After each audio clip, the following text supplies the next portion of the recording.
যাই হোক, এই হচ্ছে মোটামুটি অবস্থা। আমরা এতক্ষণ ধরে আলোচনা করছিলাম ওয়ার্ডপ্রেস থিম ডেভেলপমেন্টটা কি, কেন আসলে আমাদের ওয়ার্ডপ্রেস থিম ডেভেলপমেন্ট শিখতে হবে। আমার ধারণা আমরা যারা এখানে ছিলাম আমরা সবাই বুঝতে পেরেছি আসলে কেন আমাদের ওয়ার্ডপ্রেস থিম ডেভেলপমেন্ট শেখা হচ্ছে। এবার আমরা এখন শুরু করব ওয়ার্ডপ্রেস থিম ডেভেলপমেন্ট আমরা করা শুরু করব। তো ওয়ার্ডপ্রেস থিম ডেভেলপমেন্ট শুরু করার আগে বলে নেই, আপনারা এখানে এমন যারা আজকে ক্লাসে আছেন এখানে বসে, অথবা যারা আসেন নাই হয়তো ভিডিওটা দেখবেন, হ্যাঁ, তারা সবাই ওয়ার্ডপ্রেস থিম ডেভেলপমেন্ট পারবেন। কারণ মাঝখানে একটা কথা বলি, কথাগুলো শুনলে খুব হাসি পাবে কিন্তু কিছু বলার নাই। HTML CSS এর চেয়ে সহজ ছিল কি? HTML এর চেয়ে সহজ ছিল CSS, CSS এর চেয়ে সহজ ছিল জাভাস্ক্রিপ্ট, jQuery, এবং এটা সত্যি ছিল কি না?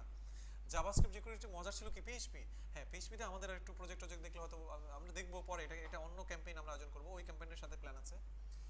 ওয়ার্ডপ্রেস থিম ডেভেলপমেন্ট হচ্ছে এই এতদিন ধরে যে কাজগুলো করেছেন এই সবগুলো কাজের মধ্যে সবচেয়ে সহজ।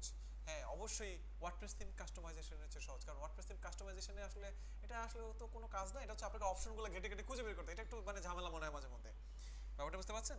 এই জন্যই আপনি যদি যে থিমটা ধরে ফেলে পুরোপুরি টাচ করতে পারেন সেই থিমটা আপনার কাছে খুব ইজি মনে হয়, ঠিক না? ওয়ার্ডপ্রেস থিম ডেভেলপমেন্ট খুবই সহজ জিনিস, এবং এটা এতই সহজ যে আপনারা মানে আমার মনে হয় ক্লাসে দেখলেই সব বুঝতে পারবেন, বাসায় গিয়ে শুধু একটু প্র্যাকটিস করলে হবে। ঠিক আছে, তো আমরা এখন কি করতে যাচ্ছি? ওয়ার্ডপ্রেস থিম, এবং আমরা এখানে ওয়ার্ডপ্রেস হাই লেভেলের, মোটামুটি ভালো লেভেলের ওয়ার্ডপ্রেস থিম ডেভেলপমেন্ট আমরা করতে চাই। আমি কি সবাইকে বুঝাতে পারলাম? ওকে, তো চলেন শুরু করা যাক নাকি? এখন আমরা ওয়ার্ডপ্রেস থিম একটা ডেভেলপ করব। তো আজকে আমরা যেহেতু ওয়ার্ডপ্রেস থিম ডেভেলপমেন্টের ক্লাসে হাত দিয়েছি, তো আমরা যেটা করব সেটা হচ্ছে আমাদের মনে হয় একটা ফাইল ছিল নাকি, আমাদের একটা ডিরেক্টরি ছিল না? দেখেন তো, ওয়ার্ডপ্রেস ইনস্টল করা ছিল না? XAMPP htdocs, তারপর কি ব্যাচ 116, নাই কিছু। ও মিতা আপু ছিল, রাইট মিতা। ওকে, আমাদের কিন্তু একটা জায়গায় ওয়ার্ডপ্রেস ইনস্টল করা ছিল। আমি একটু লগ ইন করতে চাই, দেখেন আমি আর নতুন করে তাহলে ওয়ার্ডপ্রেস ইনস্টলেশনের ঝামেলায় যেতে যাচ্ছি না। তো যদি আপনি ওয়ার্ডপ্রেস শিখতে চান এবং আপনি ওয়ার্ডপ্রেস মিতা WP অ্যাডমিন, আর আপনাদের গ্রুপে অ্যাক্টিভিটিস অনেকটা কমে গেছে, সেটার জন্য আমি বলবো যে আমারই আসলে এখানে একটা দুর্বলতা কাজ করেছে। তবে গ্রুপের অ্যাক্টিভিটিস প্রচুর পরিমাণে বেড়ে যাবে, মানে আপনাদের এখন অনলাইন অ্যাক্টিভিটিস সবচেয়ে বেশি, মানে আমি অনলাইনে বেশি বেশি আপনাদেরকে কাজ দিতে থাকবো এখন, এবং কাজ শুধু দিবই না, কাজ নিতেও থাকবো। ব্যাপারটা বুঝতে পারছেন?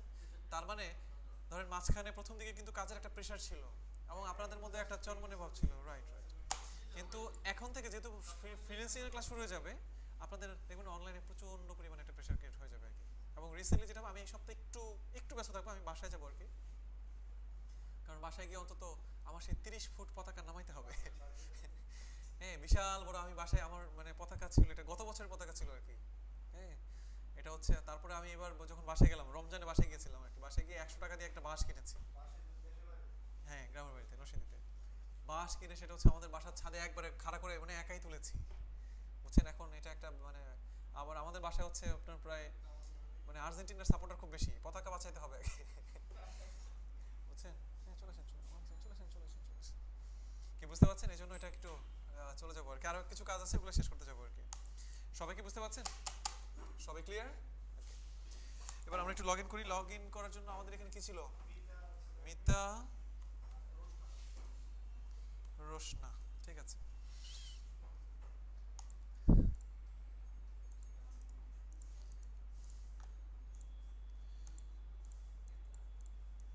টেনশন কোনো কারণে, ক্লাস মাত্র শুরু হচ্ছে। শুধু জ্যামই না, আজকে যে ঠাড়া রোদ পড়েছে, জ্যাম তো আছেই আজকে, শনিবারে এত জ্যাম কিন্তু পড়ে না। রাইট রাইট রাইট রাইট, আমরা অনেক বিষয় নিয়ে গল্প টল্প করছিলাম, আর্জেন্টিনা ব্রাজিল নিয়ে অনেক দুঃখ। রাইট রাইট রাইট, হ্যাঁ, right right right right right right right right right right right right. আচ্ছা, বসে পড়ি আমরা সবাই। ওকে, তো যাই হোক, আমাদের শুরু হচ্ছে ক্লাস, ঠিক আছে? রোশনা আপু, তাই না? ক্লাস মাত্র শুরু হচ্ছে, সমস্যা নেই। সবাই ক্লিয়ার? আচ্ছা, এবার আমরা এতক্ষণ ধরে আলোচনা করছিলাম যে আসলে ওয়ার্ডপ্রেস থিম ডেভেলপমেন্ট আমাদের কেন শেখা উচিত, রাইট? ওয়ার্ডপ্রেস থিম ডেভেলপমেন্ট আমাদের কেন শেখা উচিত, এবং আমরা আলোচনা করছিলাম যে আসলে ওয়ার্ডপ্রেস থিম ডেভেলপমেন্ট শিখলে আমাদের কি লাভ হবে। সবাই কি বুঝতে পারছেন? তো এবার আমরা একটু আগে আলোচনা করছিলাম যে আসলে ওয়ার্ডপ্রেস থিম ডেভেলপমেন্ট হচ্ছে খুবই সহজ একটা বিষয় এবং এমন সহজ এটা যে আসলে এটা আপনার জন্য শেখা খুবই সহজ। ওয়ার্ডপ্রেস থিম ডেভেলপমেন্ট শেখাটা আপনার জন্য খুবই সহজ, মানে ইটস ভেরি সিম্পল একটা জিনিস।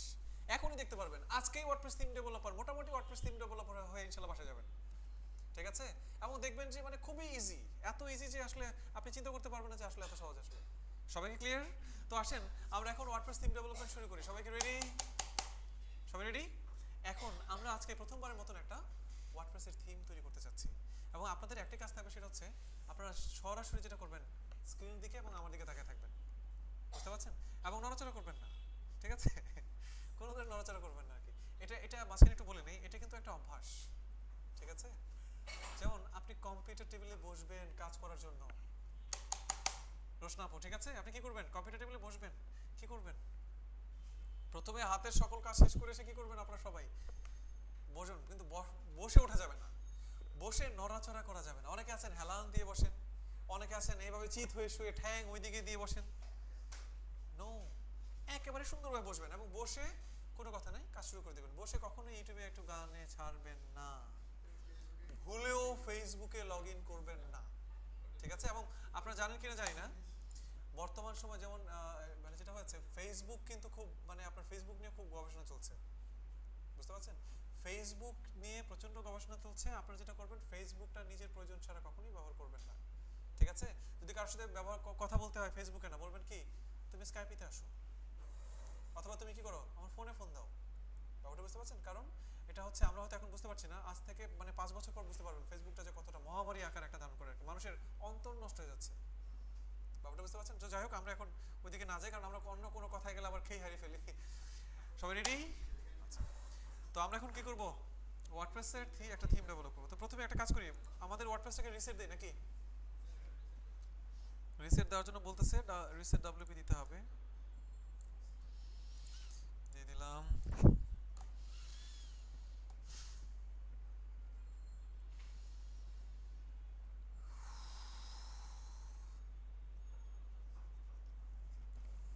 ওয়ার্ডপ্রেসটা রিসেট হোক। তো আমাদের ওয়ার্ডপ্রেসটা কি রিসেট হয়েছে? রিসেট হয়েছে। এবার অ্যাপিয়ারেন্স থেকে থিমসে যান, এখানে গেলে আমরা কয়েকটা থিম দেখতে পারবো, ঠিক না? বি থিম, ব্রেথন থিম, তারপর শপার থিমটা দেখতে পাচ্ছি আমরা। তো এখন যেটা করছি, আমি একটা কাজ করি, চলেন এই থিমগুলো কোথায় গিয়ে জমা হয় সবাই জানেন, ঠিক না? কোথায় গিয়ে জমা হয়? ডাব্লিউপি কন্টেন্ট থিমস, এই যে বি থিম, ব্রেথন থিম, শপার থিম, শুধু 2017 রেখে, অথবা ধরেন হচ্ছে ব্রেথনটা রেখে আমি কি করছি, সবগুলো থিম ডিলিট। মানে ডিলিট করার দরকার নেই, আমি মানে ঝামেলা রাখতে চাচ্ছি না, বুঝেন নাই? রাইট, মানে একটু ফ্রেশ করতে যাচ্ছি। প্লাগইনসে গেলে দেখবেন এখানে অনেক প্লাগইন আছে। আমি কি করতে চাই, আমি শুধু আকিসমেটটা রাখতে চাই, আর বাকি সব কন্টাক্ট ফ্রম 7টা রাখি, বাকি একটা আর রিসেটটাও রাখতে হবে, রাইট?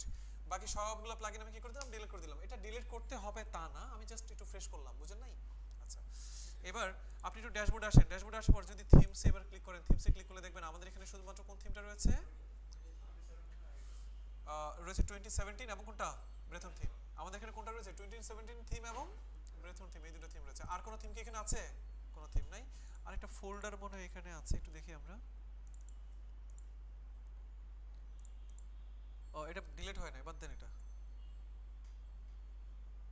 ঠিক আছে? এবার আপনি একটা রিলোড দেন।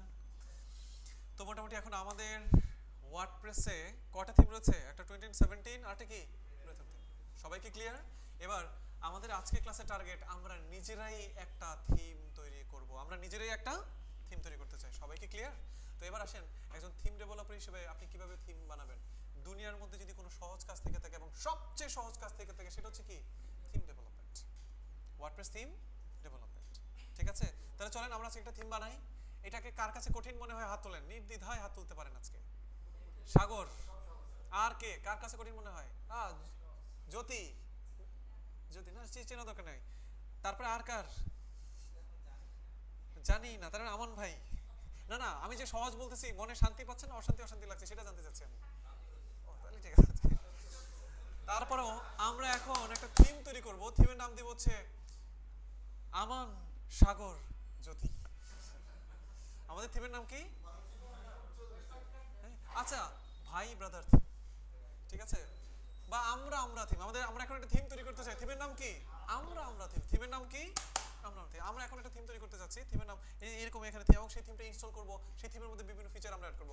তো এবার আসেন, একটা থিম যদি তৈরি করতে চান, সেই থিমটা তৈরি করবেন কিভাবে? মজার বিষয় হচ্ছে অ্যাজ এ থিম ডেভেলপার আপনাকে অবশ্যই ডেভেলপমেন্টের সকল কাজ করবেন হচ্ছে লোকাল সার্ভারে। ডেভেলপমেন্ট রিলেটেড ক্লায়েন্টের প্রজেক্ট, ডাইরেক্ট ফ্রিল্যান্সিং এর ডেভেলপমেন্ট প্রজেক্ট সবগুলো করবেন কোথায়? আপনি লোকাল সার্ভারে। আর কাস্টমাইজেশন রিলেটেড সকল কাজ করবেন কোথায়? আপনি ক্লায়েন্টের লাইভ সার্ভার। এটা মনে রাখবেন। তো যদি আপনি একটা থিম তৈরি করতে চান, তো অবশ্যই আপনাকে লোকাল সার্ভারে যে কোনো জায়গায় ওয়ার্ডপ্রেস ইনস্টল করা থাকতে হবে। ওয়ার্ডপ্রেস ইনস্টল করা যদি থাকে, তাহলে সেখানে আপনি লগ ইন করেন এবং থিমসে আসেন। তো আমরা এখন এখানেই তো আমাদের একটা থিম তৈরি করতে চাই নাকি? তো এখানে যেহেতু আমরা একটা থিম তৈরি করতে চাই, প্রথম কাজ হচ্ছে আপনি যাবেন হচ্ছে সেই থিমের ভিতরে। কোথায় গেলাম? WP কন্টেন্ট এবং থিমস। ঠিক আছে, সরাসরি কোথায় যাবেন? WP কন্টেন্ট ফোল্ডারের ভিতরে থিমস ফোল্ডারের ভিতরে আপনি যাবেন। আমি কি বুঝাতে পারছি? থিমস ফোল্ডার, থিম হওয়ার জন্য আপনি দেখেন কি করবেন। আপনি যদি একটা থিম তৈরি করতে চান, থিমের নাম হচ্ছে আমরা আমরা থিম বা আমরা তোমরা থিম। থিমের কি নাম? আমরা তোমরা থিম। যদি আপনি কোনো একটা থিম তৈরি করতে চান, তাহলে প্রথম কাজ হচ্ছে সেই থিমের একটা ডিরেক্টরি তৈরি করবেন। প্রথম কি কাজ? সেই থিমের একটা ডিরেক্টরি। ডিরেক্টরি মানে কি? ফোল্ডার। আমাদের থিমের নাম কি? আমরা তোমরা। থিমের নাম হচ্ছে আমরা তোমরা। আপনি একটা থিমের ডিরেক্টরি তৈরি করবেন বা থিমের একটা ফোল্ডার তৈরি করবেন। কোথায় থিমের ফোল্ডার তৈরি করবেন? WP কন্টেন্ট থিমস ফোল্ডারে কি একটা থিমের ফোল্ডার তৈরি করবেন, এবং থিমের ফোল্ডার তৈরি করেছেন, এটা মানে হচ্ছে আপনার থিম তৈরি হয়ে গেছে। চিন্তা করেন, সহজ না কঠিন? আমান ভাই, সহজ না কঠিন? যদি আপু তৈরি গেছে। এবং এবার রিলোড দিলে দেখতে পারবেন আপনার থিম দেখা যায়। এখানে দেখা যায় না, এখানে দেখা যায় না, কিন্তু দেখেন থিমস, আমরা একটা থিম তৈরি করতে পেরেছি। কিন্তু থিমটা কি থিম? Broken theme. ভাঙা হোক, ভাঙা হোক আর জোড়া লাগানো হোক, বানাইতে তো পারছি আমরা থিম নাকি? আমরা কি থিম তৈরি করতে পারলাম না? থিমটা ভাঙা, ব্রোকেন থিম, বাট মানে বাদ দেন, আমরা তো থিম তৈরি করতে পারলাম নাকি? দেখেন ওয়ার্ডপ্রেস বলছে, শোনো তুমি একটা থিম তৈরি করেছো, থিমটা কি? Broken theme. থিমটা কি? Broken theme. আমি যে ব্রোকেন থিমটা তৈরি করেছি, সেই থিমের নেম কি? আমরা তোমরা। ব্যাপারটা বুঝতে পারছেন? ডিসক্রিপশনে বলছে শোনো, ওয়ার্ডপ্রেস আপনাকে বলছে, ওয়ার্ডপ্রেস আপনার সাথে কথা বলছে, এবং ওয়ার্ডপ্রেস আপনাকে বলছে শোনো, তুমি যে থিমটা তৈরি করেছো এটা একটা ব্রোকেন থিম। এই থিমের মধ্যে কিছু এসেনশিয়াল ফাইল আছে, যে ফাইলগুলো তুমি ক্রিয়েট করো নাই। সবাই ক্লিয়ার? তার মানে আমরা একটা ব্রোকেন থিম তৈরি করতে পারলাম। ব্রোকেন থিম তৈরি করার জন্য কি করতে হবে? WP কন্টেন্ট থিমস ফোল্ডারে গিয়ে একটা থিমের ফোল্ডার তৈরি করতে হবে। থিমের ফোল্ডার তৈরি করার সাথে সাথে একটা ব্রোকেন থিম তৈরি হবে। কিন্তু এইটা একটা ব্রোকেন থিম, এটাকে যদি আপনি পারফেক্ট থিমে পরিণত করতে চান, এটার ভিতরে 3টা ফাইল এসেনশিয়াল। আপনাকে অবশ্যই 3টা ফাইল না, 2টা ফাইল। কয়টা ফাইল লাগবে? 2টা ফাইল তৈরি করলে এই থিমটার ব্রোকেন থিম থাকবে না। এটা কি হয়ে যাবে? আপনার ভালো থিম হয়ে যাবে। যেমন অবশ্যই ওয়ার্ডপ্রেস থিমের ডিরেক্টরির ভিতরে আপনাকে 2টা ফাইল তৈরি করতে হবে। একটা হচ্ছে index.php আর একটা হচ্ছে style.css। index.php এবং আরেকটা কি? style.css। যখনই এই 2টা ফাইল আপনি তৈরি করে ফেলবেন, তখনই এই থিমটি আর ব্রোকেন থিম থাকবে না। এই থিমটি তখন একটা পারফেক্ট থিম হয়ে যাবে। এই যে থিমটার নাম কি?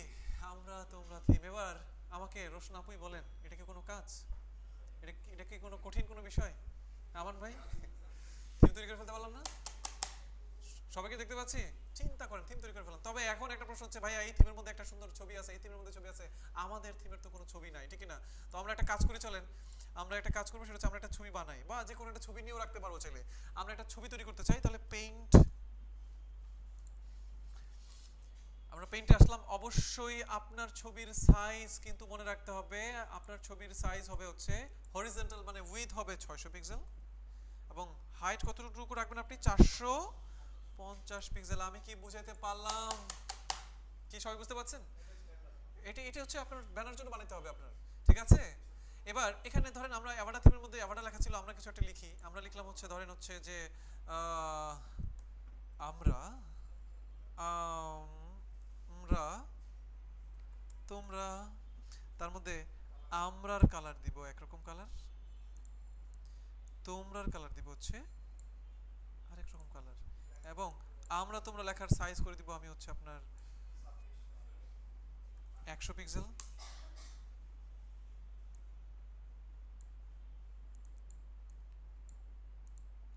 এন্টার দেন। আপনি একটু সেন্টার, মানে একটু কাহিনী করতেছি, বুঝেন নাই? থিমের ব্যানার তৈরি করতেছি আর কি। এটা ব্যানার তৈরি এভাবে না করে অনুভব করা যায়, হোয়াটএভার। অবশ্যই ইমপ্যাক্ট দেন। ইমপ্যাক্ট হচ্ছে কি একটু মোটা মোটা। আমরা তোমরা ছবি মাঝখানে জানে কেন? ও sorry sorry sorry sorry sorry, এটা কি করলাম? আচ্ছা থাক থাক থাক, মানে এটার পিছনে সময় নষ্ট করতে লাভ নেই, তাই না? এবার আমি সেটা সেভ করতে চাই, এটা আমি ধরেন ডেস্কটপে সেভ করে রাখতে চাই, বুঝেন নাই? আমি ডেস্কটপে নিয়ে ছবিটা রেখে দিলাম, কোনো সমস্যা নেই, ছবি কিন্তু সেভ হয়ে গেল। কি ফরম্যাটে সেভ হয়েছে এটা? পিএনজি, হোয়াটএভার, যে কোনো নামে সেভ হতে পারে। এই ছবিটাকে নিয়ে গিয়ে আপনি এবার থিমের ডিরেক্টরির মধ্যে রেখে দেন, অর্থাৎ আপনার থিমের ফোল্ডারের মধ্যে index.php style.css যেখানে আছে এখানে ছেড়ে দেন। কিন্তু ছেড়ে দিলেই কিন্তু এইটা ব্যানারে শো করবে না। আপনাকে কি করতে হবে? অবশ্যই ছবির নামটা দিতে হবে হচ্ছে screenshot, screenshot dot JPG, PNG, GIF, BMP, যা খুশি দেন। বিএমপি কিন্তু আছে আবার, বিএনপি না কিন্তু, ফরম্যাট কিন্তু বিএমএম, বিএমপি টিএনপি নিয়ে আবার মানে কথা বলে বিপদ আছে আবার, বুঝেন? এবার আপনি একটা রিলোড দেন, এই যে চলে আসছে। তাহলে আমরা একটা থিম তৈরি করতে পারলাম, হ্যাঁ? এইটুকু চিন্তা করেন, মানে এবারে থিমও কিন্তু সেম এভাবেই তৈরি করেছে। তো আমরা কি একটা থিম তৈরি করতে পারলাম? তো মজার বিষয় হচ্ছে এইমাত্র দেখলাম কিভাবে একটা থিম তৈরি করতে। আমরা আরো একটা থিম করতে চাই, এখানে ছিল আমরা তোমরা। এবার আমরা আরেকটা থিম তৈরি করতে চাই, তাহলে প্রথম কি কাজ? থিমের ডিরেক্টরি বানাও। থিমের নাম কি দিব বলেন? হ্যাঁ, নাইস, খুবই রোমান্টিক নাম, আমি তুমি। কি নাম? আমি তুমি। ডিরেক্টরি তৈরি করলেই হবে না, এটার ভিতরে কি কি রাখতে হবে বলেন? অবশ্যই ইন্ডেক্স ডট পিএইচপি বা রাখতে হবে, স্টাইল ডট সিএসএস ফাইল রাখতে হবে। কিন্তু ব্যানার লাগবে, তো ব্যানারের জন্য আমরা একটা ছবি নিয়ে আসি। আমরা আর ওই লিখতে লিখতে যাব না, আমরা সুন্দর মতন এখানে গিয়ে একটা ধরেন খাবার দাবারের ছবি নিয়ে আসবো, ঠিক আছে? কই মুরগির রানটা গেল কোথায়? মুরগির রানটা ওই দিনকে কাট করে নিয়ে গেছিলাম নাকি ক্যাম্পেইনে? ক্যাম্পেইনে কই বারো? ও, এটা দেখি না কেন চোখে, বুঝতেছি না আসলে কি। তাহলে আমি মর্মাহত নাকি? ওকে, এর নাম কি দিব আমরা? Screenshot dot GPG. অবশ্যই মনে রাখবেন ছবিটা আপনি যে নিয়ে আসছেন, ছবির সাইজটা কি জানেন আপনি? তাহলে পেইন্ট টুলের মাধ্যমে অথবা ফটোশপের মাধ্যমে ছবির সাইজটা কি করবেন আপনি? হ্যাঁ, এটা ছবির সাইজটা ছোট, আপনি অবশ্যই 600 বাই 450 করে দিবেন, অথবা এই রেশিওতে রাখবেন, এই অনুপাতে রাখবেন। আমি ছবিটা সেভ করে ফেললাম। এখন আপনি যদি থিমসে যান, অ্যাপ্রেন্স থেকে থিমসে যান, আপনার দেখেন আমি তুমি, হ্যাঁ, থিম তৈরি হয়ে গেছে। সবাই ক্লিয়ার? তো আমরা কি ওয়ার্ডপ্রেসের থিম তৈরি করতে পারবো? এই যে আমরা ওয়ার্ডপ্রেস থিম ডেভেলপমেন্টের এতটুকু শিখলাম, এই পার্টটাকে বলা হয় থিম এনভায়রনমেন্ট। কি বলা হয়? Theme environment. অর্থাৎ আমরা ওয়ার্ডপ্রেস থিমের একটা এনভায়রনমেন্ট তৈরি করতে পারলাম। সবাই কি ক্লিয়ার? এটা বুঝতে আমার মনে হয় না এখানে কেউ থাকতে পারেন যে আসলে বুঝতে কোনো সমস্যা হয়েছে আর কি।